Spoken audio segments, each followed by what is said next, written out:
All right, guys, so the day is almost upon us. On Tuesday, we have the New Hampshire primary on both the Democratic side and the Republican side. Now, I should point out, on the Democratic side, the DNC is doing something which is very heavy-handed and authoritarian. They're saying, your primary doesn't count. Now, the reason why that's happening is in New Hampshire state law, their primary has to go first. There's no ifs, ands, or buts about it. So they're saying we're going to follow our state law and we're going to go first.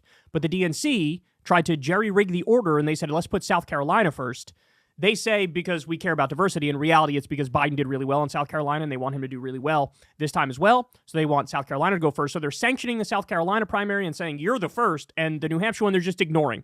Honestly, I've never seen anything like this in my life in U.S. politics, to just outright dismiss all of the votes in a particular primary because you want to rig the process and the order. It honestly is astonishing. So I'm going to get to the Democrats in a second and give you my breakdown there. But let's first dive into the Republicans here. So a new CNN poll came out. Trump's lead over Haley widens to double digits in New Hampshire. So Ron DeSantis has now dropped out. He was only getting about 6% in New Hampshire. Honestly, he was even below where like Chris Christie was, so he wasn't doing well there. But that 6 percentage points is likely going to go to Donald Trump. DeSantis' voters are more aligned with Trump than they are with any of the other candidates. Of course, Vivek dropped out. He wasn't polling that well in New Hampshire either, but that will also go to Donald Trump. There was a brief moment where Haley got within 7 of Trump in one poll in New Hampshire and within 4 points in another poll. So she definitely had a real surge in New Hampshire in particular. But still, overall, the numbers are very pro-Trump. So you have, here are the last few polls on this. Trump plus 11 over Haley, Trump plus 19 over Haley, Trump plus 14 over Haley, Trump plus 16 over Haley. It's an average of Trump plus 15 in the primary. So a lot of these numbers are taken again before DeSantis dropped out, before Vivek dropped out, but nonetheless, they have now dropped out. So you could see here, there is a real Haley surge. You see the red line, that's Haley. The purple line is Trump. But I also should point out, there's a real Trump surge. After Trump draxed the competition in Iowa, he also got a big bump. So the final numbers before the vote, we have Trump at 50.3% and Haley at 35.3%. And I don't know, I don't think anybody has done a poll yet without any other options. Now that DeSantis just dropped out yesterday, I haven't seen a poll with like a head-to-head Trump versus Haley. So, we're working on some limited information here to make a prediction. And I will say, the prediction I'm about to make for New Hampshire, I'm not nearly as solid on as I was on the Iowa prediction. On the Iowa prediction, I almost totally nailed what Nikki Haley got and what Ron DeSantis got. I had DeSantis beating Nikki Haley. That was true. And I had a 21 DeSantis, 19 Nikki Haley, I believe. No, I'm sorry. I had it at 23 and 20 or something like that. And it ended up being 21 and 19. So I was very close for them. Where I was wrong in Iowa was Trump. Trump, I thought, would get 42 or 43%. He outperformed that and got 51%. Now, I should point out, New Hampshire is a very different state than Iowa. It is. It's very different. In Iowa, there's a lot of white evangelical Christians, very conservative. So it's almost no surprise that, if anything, it was Trump outperforming the polling data. I didn't see it coming, but it happened, right? In New Hampshire, I actually think it's quite the opposite. Don't get it twisted. Trump is still going to win, and he's going to win comfortably. But what you are going to see, I think, is Haley is going to outperform the polls in New Hampshire for this main reason. In the Republican primary, you can have unaffiliated voters vote in the primary, and the unaffiliated voters are almost all going to cut in the direction of Nikki Haley. So, what do I think it's going to be? I think we're basically going to have Trump at 55% and Nikki Haley at 45%. That's where I think we're going to end up. Again, it's sort of hard to game these things out because we haven't had polls with the other candidates not in the race, and now they're not in the race. So it's sort of like a guessing game. But I think it's going to be Trump 55, Nikki Haley 45, which means Nikki Haley will outperform the polls, but so does Trump. And then it's like, he wins by 10 points, and I hate to say it, guys, but we're fucked. This thing is like over. The only thing that you can hope for is that like Nikki Haley or somebody else, she's the only one left, so it would have to be Nikki Haley stays in the race just in case Trump gets removed from the ballot, or just in case he's guilty on one of the 91 criminal charges and then he's behind bars and he can't really be president. And DeSantis dropped out, so he's not hanging in for the long haul to maybe be there if Trump gets taken off the field. I don't know if Nikki Haley's going to do it. I tend to think she's not going to do it. I tend to think they'll just clear the field. It'll be Donald Trump, and then what will happen is either Trump will be the nominee and he'll be in the general election, or He'll be the nominee. He doesn't make it to the general election, and whoever Trump picks as his VP is going to be the standard bearer for the Republican Party if Trump ends up behind bars. So that leads me to believe, I always thought Kristi Noem was going to be his VP pick, but do you really want a party based around Kristi Noem? I think that's kind of impossible to build a party around her. She has the charisma of a dirty diaper. I think it's possible that Trump picks his own son to be his VP so that he can be the standard bearer of the party if Trump is taken off the field. I think that's literally in the realm of what is possible. So anyway, my prediction for New Hampshire, 55% Trump, 45% Nikki Haley. At the end of the day, it won't really matter much because then we'll move on to South Carolina and Trump will drax Nikki Haley probably by double digits there as well. And it looks like the inevitable is unfolding. The best case scenario you could hope for if you're not named Trump is Nikki Haley gets 51%, Donald Trump gets 49%, she wins New Hampshire. Then she takes that momentum into South Carolina and ends up winning South Carolina. And if that happens, then we have a race. But if we don't have that happen, there is no more race. And the Republicans are betting it all on a guy with 91 criminal charges who could be taken off the field at any moment. All right, so that's the Republicans.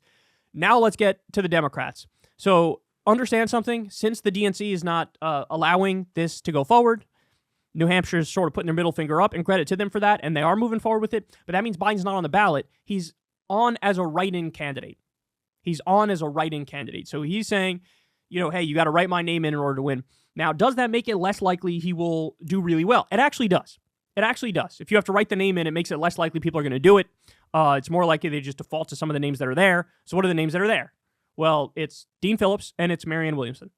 I don't know if Cenk got approved for New Hampshire. I think he didn't, but I could be wrong. Correct me below if you know the answer to that.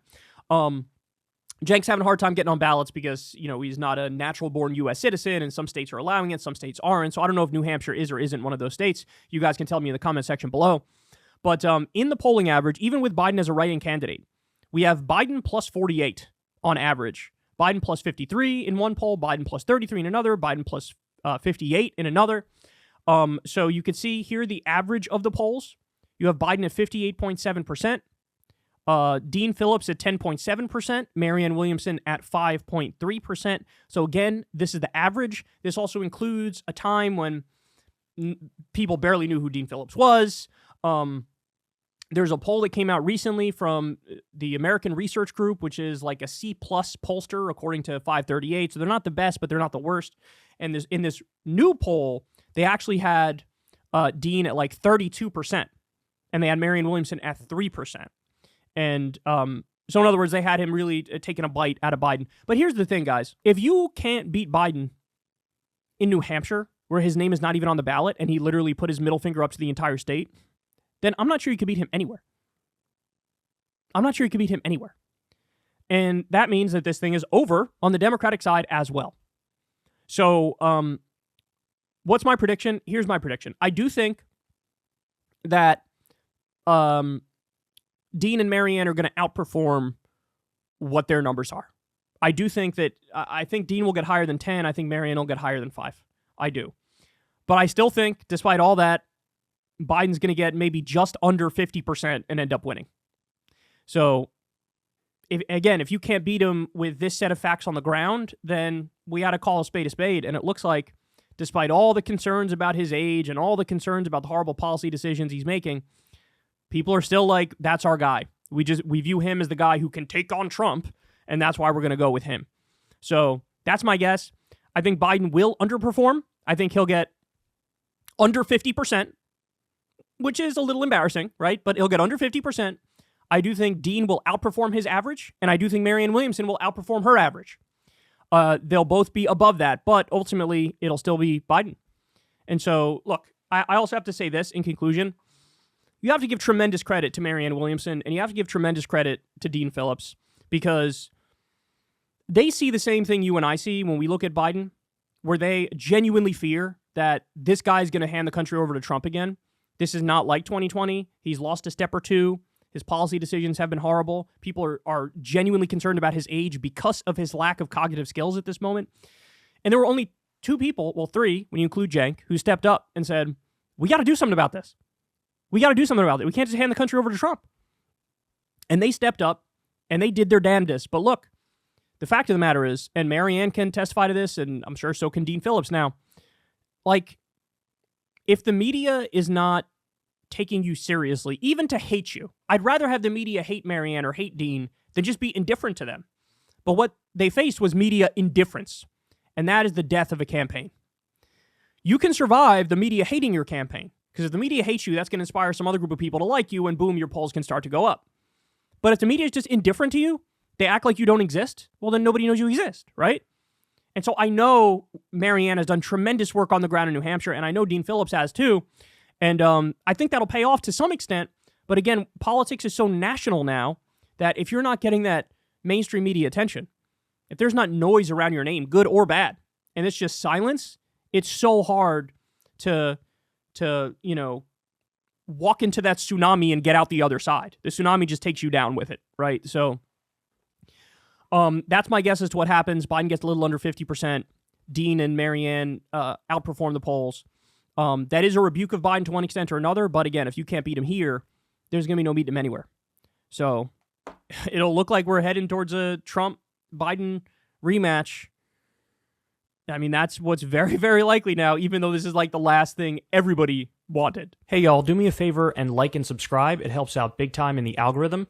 Click the bell as well for notifications when videos drop, and watch that video on screen right now. You know you want to.